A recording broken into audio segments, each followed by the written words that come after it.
You start the cleaning from, and even if it is just places, you can start from the classroom. That Thank you. practices, like I explained, don't shake hands with people. Make sure blood, sweat, saliva, vomit, and stool. What happens?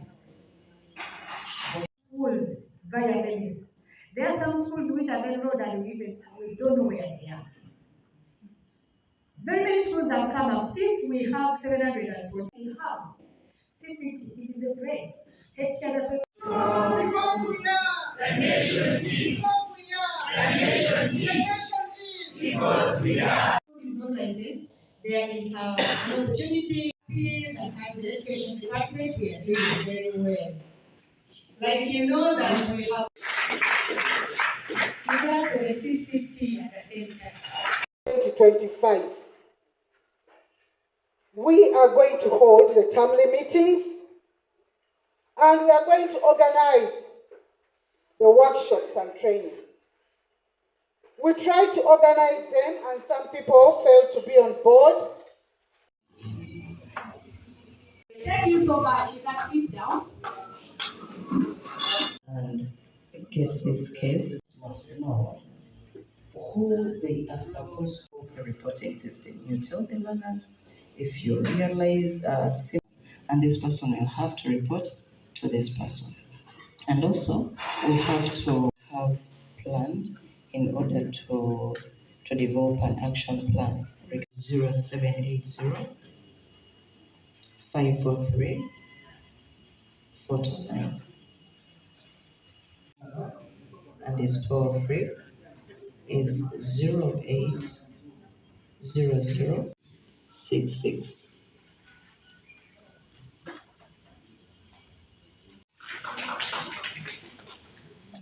In case you have a question, let me answer it now before I leave.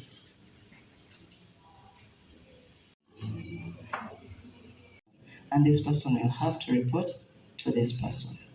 And also, we have to have planned in order to develop an action plan. We have our surveillance focal person, Mukono municipality, blood, sweat, saliva, vomit, and stool. Practices, like I explained, don't shake hands with people. Make sure. Okwewahaga tekakyali kakodyo, mukendeeza okwewahaga, mukendeeza okwewa peg, naye n'okugenda okwesanyusaamuuko n'abasajja abavuga trailer mukukendeeze, kubanga abasajja abavuga trailer be basinza otuleetera mpox nga bamusiiga abakyala baffe banneeko. Era namba gye tulina half of it bafunye mpox nga bava mu bitundu ebyo. W'okolera tekawo amazzi aganaaba engalo ne sabbuuni. Okwambala masiki si design si kweraga. Okwambala masiki ebola mu ggwanga akola ki? Mwali. Abaana mubaleke bagende kusomera emidaala gyammwe ekisazeemu abaana abazannya puulu. Mbawaddeyo wiiki emu yakugula bitabo, yakugula byetaago, mutwale abaana ku ssomero. Ngenda kulagira jangu wano alituha. Ono OC station. Ngenda mulagira Jena Afande Muyamba, jangu Afande Muyamba.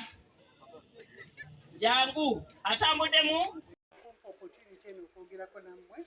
Amanya gange nze Susan Wamala, nga nze chairperson wa Head Teachers Association, Mukono Municipality ne Mukono Diocese. Tubebaza okujja okubeerawo leero yebadde meeting beginning of this academic year 2025 mu Mukono Municipality, era abasomesa abakulu b'amasomero bazze bangi. Registering over 160 head teachers who have attended.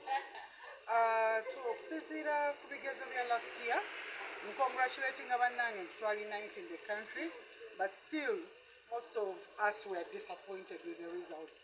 Kakati we twatunuulira ekintu ekyo, twagenda okulaba ng'ekizibu tekiri ku baana, nga kiri ku basomesa bennyini.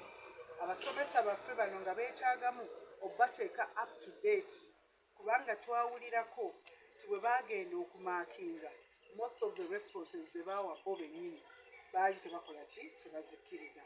Kakati ne tugamba kitegeeza abasomesa baffe tuba training.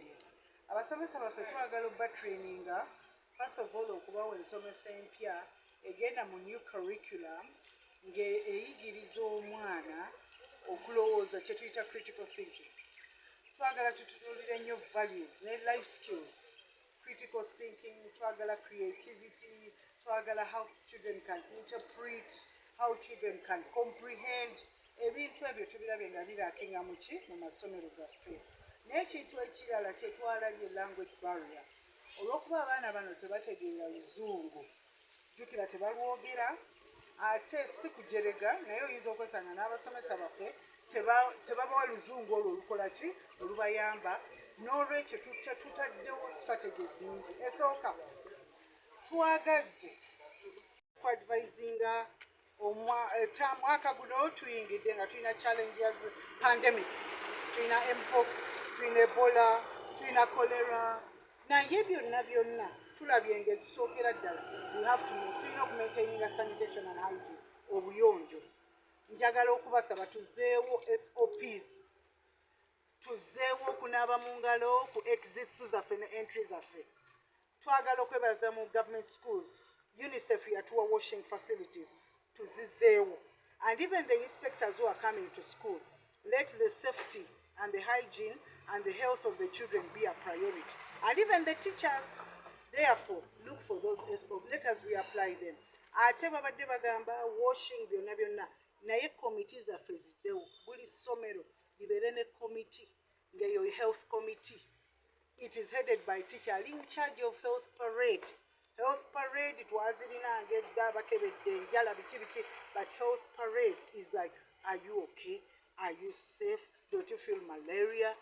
By health workers tubayita okujja nga naawe teacher otaddemu ki input to forming committees zaffe, whereby if they come to inspect our schools, they should ask the committees to share with them how have we overcome or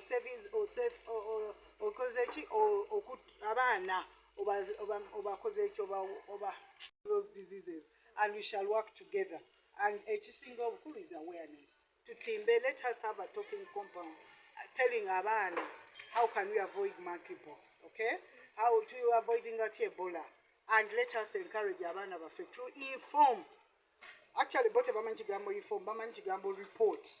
Buli gwalaba munnange mulaba alimu akakola ki leero yazze amaaso gamyuse, dduka mangu ogende ewa teacher. Ate teacher bwe bakuleetera omwana oyo tomugoba tigolabika amaaso go buli kaseera gabeera mamyufu. No, report to the high authorities bamutwale wa health, kubanga omwana oyo bonna omugalalira agenda kutta community yonna.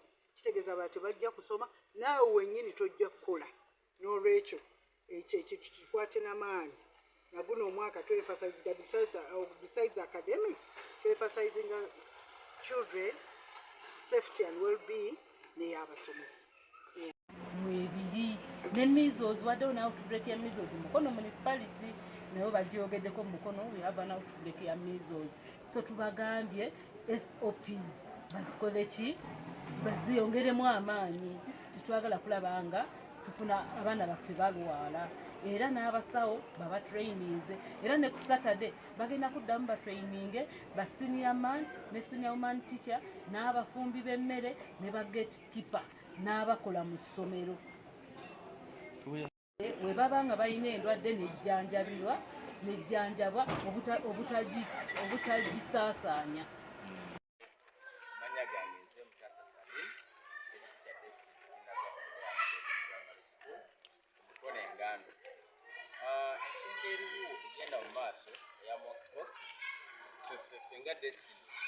Twetegese bulungi ogyenganga nga tutuukiriza measures ezateekebwawo kosa sanitizer, okunaaba mu ngalo, okuavoidinga handshaking. Olw'engeri abaana bano gye bava mu holidays, twagala ekyali mu covid ate kiddewo kikole kibeerewo. So tuli beeteefuteefu nnyo era nkubiriza abazadde tukomewo mu bungi, twetegese tukoze ekimala okubeera nti protecting abaana baffe against ekirwadde ekyo. Naafu y'okukomawo kw'abaana ebikozesebwa mu masomero bya buseere nnyo. So omuzadde asobola okugamba nti wa headmaster n'alikomyewo naye ebitabo abo n'ebikozesebwa babiseera akafuzi ke yalitandise nako asooka n'agula muti zikwame. So kitukozesaamuko naye tulina essuubi nti bajja kujja mpola mpola, era tukubiriza abo bonna ababaddemu n'okutya bajje twogere kuba naffe embeera tukola ki tukiraba bulungi. Atuuse okusiima eri abazadde baffe tutambudde nabo olwa performance ennungi gye twatuuseeko nga bubuze ebyakaggwa. Balina abaana 14, okufuna abaana 8 grade 1, abaana 6 mu grade 2. Tuzze tukikola naye ekireetedde ekyo enkolagana gye tunayo ennungi wakati w'abazadde n'essomero. Ffe bw'obanga tutubanja tetugamba mwana ntule waka, so kitusobozesa okubeera n'omukwano ogwo n'okwesiga Katonda ne teamwork, kubanga tulina teamwork wano ffenna tukolanga omuntu omu, abe musomesa abe mufumbi kabane, so kituyambye okubeera okukola performance ennungi. Amannya gange Kasangati George Williams, omukisa wa Jesse James the Anibodi Primary School, ebisangibwa Mukono Uganda. Era n'emisanyufu nnyo okubeera ku mpewo olunaku olwaleero era ssaawa ya kakati. Nga ndi wano okwongera ku kirwadde kya mpox. Mpox akutte eggwanga lyonna era mpox bya ddala si bya kulinda. Omanyi abantu abamu babiteekamu ebyobufuzi.